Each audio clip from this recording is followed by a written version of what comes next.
નમસ્તે વિદ્યાર્થી મિત્રો. તો ધોરણ 10નું સામાજિક વિજ્ઞાન એકમ કસોટી આપણે જોવાના છીએ. તો ટોટલ 4 ચેપ્ટર છે અહીંયા પૂછવામાં આવ્યા છે. 25 ગુણની એકમ કસોટી લેવાની છે. પ્રશ્નપત્રમાં વિભાગ એ જોઈશું કે વડનગરમાં જોવાલાયક સ્થાપત્ય કયા છે. તો શું આવશે? શર્મિષ્ઠા તળાવ, કિલ્લો અને કીર્તિ તોરણ આ વડનગરના જોવાલાયક સ્થાપત્ય છે. એના પછી છે ચિત્ર કઈ ઇમારતનું છે. તો આવા પ્રશ્નો બોર્ડમાં આવે છે. બુલંદ દરવાજો છે આ. પછી કોણાર્કનું સૂર્ય મંદિર તો આવશે ઓડિશા. બૃહદેશ્વર મંદિર તો આવશે તમિલનાડુ. ખજુરાહો મંદિર મધ્યપ્રદેશ. વિરૂપાક્ષ મંદિર કર્ણાટક. આ આપણો જવાબ છે. એના પછી છે ઈલોરા ગુફાઓને 4 ભાગમાં વહેંચવામાં આવી હતી એવું કદાચ આવી શકે. હું આમાં શ્યોર ન કહી શકું, પણ આ જવાબ આવવો જોઈએ. મોહમ્મદ બેગડાએ કયા ગામને થોડા સમય માટે પોતાની રાજધાની બનાવી હતી? ચાંપાનેરને રાજધાની બનાવી હતી. બરાબર. પછી એના પછી ખાલી જગ્યાઓ છે. તો વાતાવરણમાં રચાતા ભારે અને હલકા દબાણના કારણે હવા ઉદ્ભવે છે અને ખાલી જગ્યા દ્વારા પવન ઉર્જા મેળવવામાં આવે છે. તો પવનચક્કી દ્વારા પવન ઉર્જા મેળવવામાં આવે છે. બરાબર, આવું આવશે. પછી યોગ્ય જોડકા જોડવાનું કીધું છે, તો એ પણ તમે કરી શકો છો. એક જોઈ લઈએ છીએ થોડું આપણે. તો આમાં પણ આપણે જોઈએ તો કોણાર્કનું સૂર્ય મંદિર છે એમાં કાળા પેગોડા આવવું જોઈએ. બરાબર. એના પછી છે આગળ જોઈએ પટ્ટદકલ વિરૂપાક્ષનું મંદિર.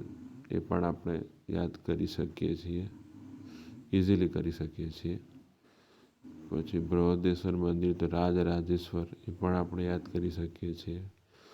તો આ બધા સિમ્પલ પ્રશ્નો છે એ પૂછવામાં આવ્યા છે. એના પછી છે બંધારણના કયા આર્ટિકલમાં અસ્પૃશ્યતા નાબૂદ કરવામાં આવી છે? તો યાદ રાખવાનું 17 पे खतरा. આર્ટિકલ 17માં અસ્પૃશ્યતા નાબૂદ કરવામાં આવી છે. બરાબર.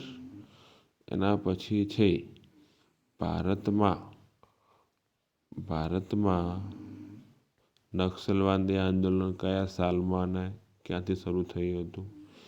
એ આપણે લખી શકીએ છીએ. આ પ્રશ્ન સારો છે, સમજવા જેવો છે. ભવિષ્યમાં ભાવ વધારો થવાનો છે એની આગાહીથી લોકો શું કરે છે? તો વસ્તુઓનું સંગ્રહ કરવાનું શરૂ કરે છે. તો એના પછી વિભાગ બી છે. બરાબર. એલ્યુમિનિયમની કાચી ધાતુ તો શું આવશે? બોક્સાઇટ. એલ્યુમિનિયમની કાચી ધાતુ તો શું આવશે? બોક્સાઇટ આપણો જવાબ આવશે. ચૂનાનો પથ્થરનો ઉપયોગ સિમેન્ટ બનાવવા માટે પણ થાય છે. ચૂનાના પથ્થરનો ઉપયોગ. સૌર ઉર્જાનો વપરાશ વધતો જાય છે. શું કારણ છે? કેમ સૌર ઉર્જાનો વપરાશ વધતો જાય છે? તો એક તો છે કે એ આ જે સ્ત્રોત છે એ બિન પરંપરાગત સ્ત્રોત છે, એટલે એમાં કોઈ પણ પ્રકારના બળતણની જરૂર પડતી નથી. એના પછી એમાંથી જે કચરો છે કોઈ શૂન્ય છે અને આના કારણે આપણા વીજ બિલમાં પણ બહુ મોટો ઘટાડો જોવા મળે છે. તો આ બધા કારણોને લીધે એનો વપરાશ છે વધતો જાય છે. ગુજરાતમાં ખનિજ તેલ ક્યાંથી મળી આવે છે? તો ગુજરાતમાં ખનિજ તેલ અંકલેશ્વરમાંથી મળી આવે છે.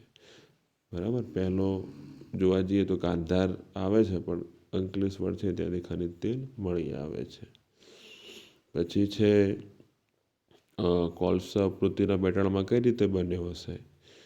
તો બહુ હજારો વર્ષો પહેલાં જ્યારે બહુ જ મોટા પ્રમાણમાં જંગલનો વિસ્તાર છે એ નીચે દટાઈ ગયો હશે અને કાર્બોનાઇઝેશન પદ્ધતિના કારણે ધીમે ધીમે એના સ્વરૂપમાં બદલાવ થયો હશે.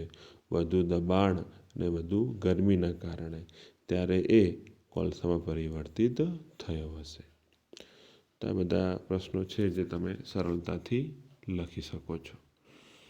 એના પછી વિભાગ સી છે, જુનાગઢ, અમદાવાદ, પાટણમાં જોવાલાયક સ્થાપત્યોના પરિચય આપો. તો પાટણમાં રાણી કી વાવ જોવાલાયક છે, જુનાગઢનો કિલ્લો જોવાલાયક છે, અમદાવાદમાં ભદ્રનો કિલ્લો જોવાલાયક છે, કાંકરિયા લેક જોવાલાયક છે. આ બધું તમે સરળતાથી લખી શકો છો. આતંકવાદ વિશે પૂછ્યું છે, કોણાર્કના સૂર્ય મંદિર વિશે પૂછ્યું છે, એ પણ આપણે લખી શકીએ છીએ. લાલ કિલ્લો, બૃહદેશ્વર મંદિર. વિભાગ ડીમાં આપણને પૂછ્યું છે, અલગ અલગ પ્રશ્નો છે, એ પણ તમે તૈયારી કરી શકો છો. તો આ તો આપણા સમાજ વિદ્યાનું પેપર. વધુને વધુ શેર કરો એ વિદ્યાર્થી મિત્રો તમારી પાસે અપેક્ષા રાખું છું.